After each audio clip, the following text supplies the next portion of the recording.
We're at Sankosia here, which is one of our projects that we finished this past year. We're coming back to bring their kitchen from downstairs up to the second floor. And what we're looking at right now is glass placement. We have a kind of like almost an Apple Store esque looking showroom on the second floor, and they want to bring that glass, or on the first floor, and they want to bring that glass up to the second floor. But what we're gonna have to talk about is they kind of want glass surrounding it, which isn't gonna be the easiest thing. And it's not really in their budget unless they found some more money. So I've kind of got to go talk to the VP and see if they happen to find more money, because what's in the budget right now isn't available. So I just found this out 5 minutes ago, and so I have to go have a talk with them. But essentially, on 3 sides of this room, they want glass, and then on the back wall, we're gonna do a kitchenette type deal, demo their kitchen in the first floor, and then just kind of make it a storage room. We're gonna probably do it in about 6 weeks or so. It's not real high priority yet, but I've got to go have that talk with the VP, so we'll see what he says. So guys, we couldn't really film in there when we were talking to the guy. We were trying to figure out some details and talk some financials. But what we came up with is we're gonna do a little bit more glass than I had actually thought, but it's in there for the budget. So we're gonna come past another corner, and then we're actually which is gonna look out into their office, and then we're gonna pop out a couple of windows on the other side to look out into their warehouse from their kitchen. So it'll actually be a better look. It's just not what we had initially talked about and initially what was actually in the budget. But like I said, they had found some more money to move around for that. So we're gonna make it up to their specs and what they want. So it'll work out a lot better. And I just love the look of glass anyways. So anytime that we could throw more glass in, I'm gonna be happy about it. What we're gonna do is we're gonna have like modular mounted units here in the ceiling, because obviously we're not gonna get any height over there from anything, so they're gonna be probably mounted on the sidewalls here. We want to get rid of those outlets. Yep, those are coming out. Yep. And the water lines dropping down. I can probably do that, yes. Sprinkler lines we don't want.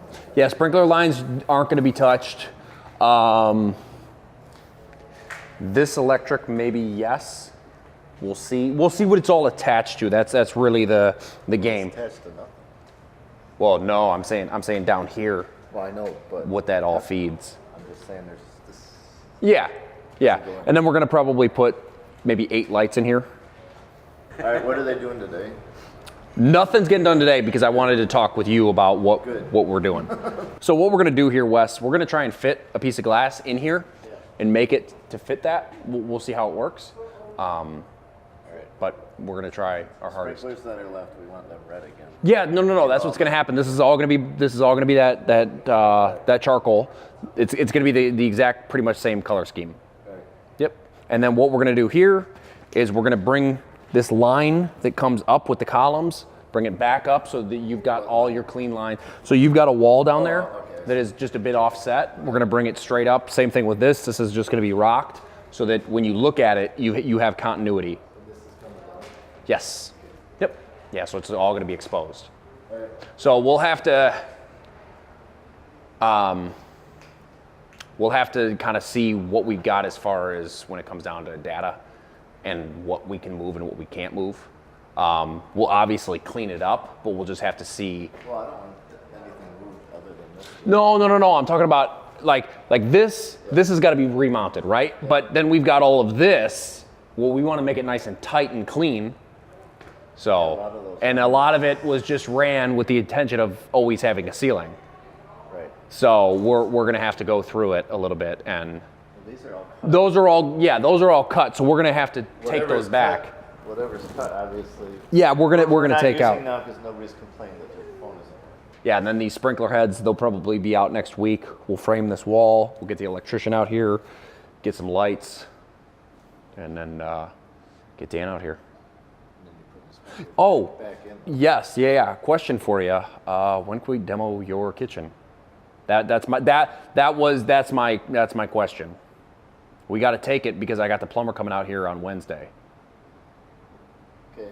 So He's coming to put stuff in here, or correct, because we're gonna talk about location.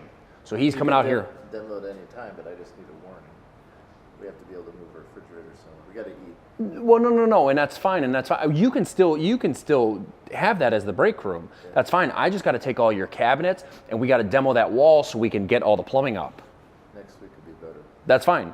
That's fine. Next But week's fine, but okay. this So week, Wednesday, we're having like a Thanksgiving. no, and that's fine. But he's coming out here Wednesday. We're probably going to pull out the ceiling tiles to see where we can tap into. That's fine. So, all right. So then. The week after is fine. No, and that's even let me know. that's better. Yeah. So I'll probably schedule it for Monday or Tuesday. Just kind of giving you a heads up. Tuesday. Perfect. Okay. So We can clean everything out on Monday. perfect. That works for me. Like I said, we can keep the fridge there and everything else like that. We can make a makeshift shelf for your microwave and everything else. Ideally, we'll have to. I'll pull you up here on Monday or I'll pull you up here on Wednesday to see like. Next week, Wednesday. Yes. He's coming at 7 o'clock. Yeah, next week, Wednesday, I'm going out of the country for a week.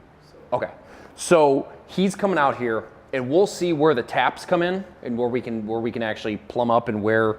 We're flexible with that. There's this whole wall. We don't care what goes where. Okay. So. Okay. No, that's fine. That works. I'm just kind of thinking of ease of use is all. And then we're gonna want a dishwasher, right? Yep. Okay. You want a dishwasher? Yep. So we'll stub up electric for that because that's gonna be 220. So we'll stub up for that. We're gonna have a stove Okay. and a refrigerator. So then we'll stub up gas for that too. Yeah. Okay. That's fine. I'm just glad I asked about that because you don't have that. No. Okay. Got it. Okay.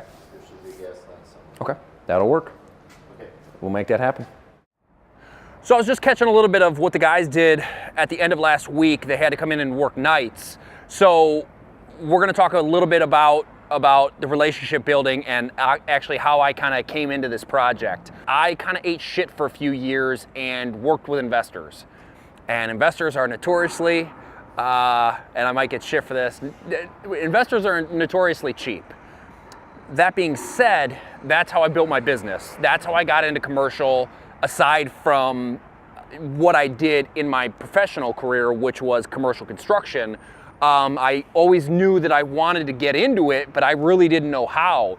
And one of those things was working with investors. And then a few of them had commercial properties, so I'd go work on those. And then they had friends that had commercial properties, and so I would go work on those. So that's actually how I landed Sankosia, was just through working with an investor for a few years and building that relationship and building that rapport. Everybody knows everybody, and whether they work with each other or not, it's all your reputation. It is all about relationships. It's relationships and reputation, and that's all that matters at the end of the day. When you know that you've got a relationship with somebody, you can kind of lean on it, and I always try and give more than we actually get.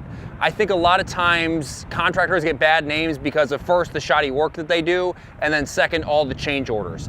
Not that it's not expected to actually get some of those change orders, but a lot of times people take advantage of it. And what I try and do is build relationships and rapport with most of my contractors, with all of my subs and that type, and really kind of get to know them on a personal level. This doesn't mean that you have to go out to dinner or anything else like that, but it really is about just getting down to the fundamentals. It's them actually taking your call, which is sometimes one of the hardest things in business, because you want to always have them return to you. I'll always kind of give when it doesn't look like I should. Perfect example is that we're doing a Verizon, and there's certain times when these things aren't in the contract. I'm just like, you know what, let's do them, because you know what, we have other ones to follow up to go ahead and do that. We want to build rapport with these people, and that's what I try and do. That's the biggest thing in my business that I do, is the relationship building. And it's always one of the hardest things to do if you don't have those people skills. Now, I'm one of the most introverted people that I actually know.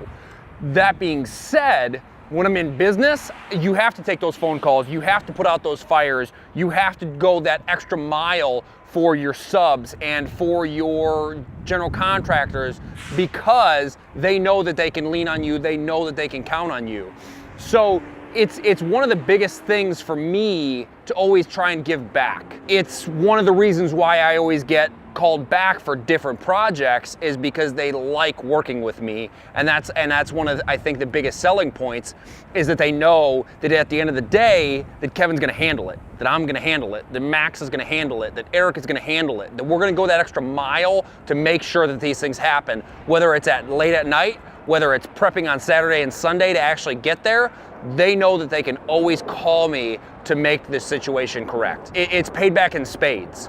Now, do I have to work a little bit extra harder because of that? Absolutely. That goes without question. It extends beyond. It's going to be something, and it's something that I've learned that it's gonna take time. And there's a couple of contractors where I used to work for them being just a carpenter.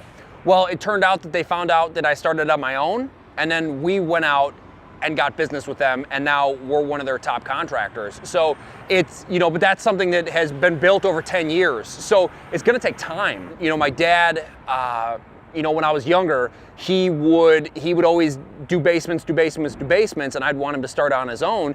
My dad just didn't have the relationship skills to be able to do that. He was just the worker, so he put down his head and worked. That being said, that's kind of where I looked behind what was actually going on and wanted to build a business for it. So I think that that's kind of the biggest thing is build your relationships first.